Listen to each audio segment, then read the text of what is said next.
GUS was established about 20 years ago, and we basically are a consulting company for the luxury and the fashion industry. In the past, all the buyers would go to Milan or to New York and have appointments back to back with different manufacturers to be able to see their collections and to be able to place orders. When COVID came around, traveling became impossible, so we designed Portfolio, which is our e-commerce software, and it helps give our customers the opportunity to showcase their products in a virtual space and give them the ability to convey the look and the feel of their clothing collection.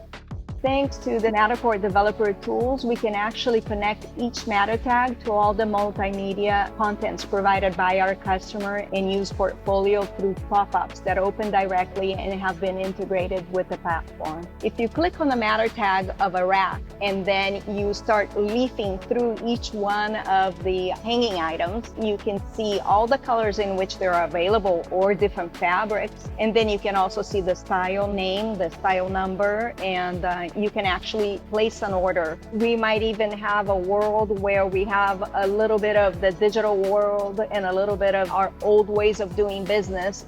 We are a company that is always looking at different technology and always trying to help our customers by integrating it with our Portfolio solution.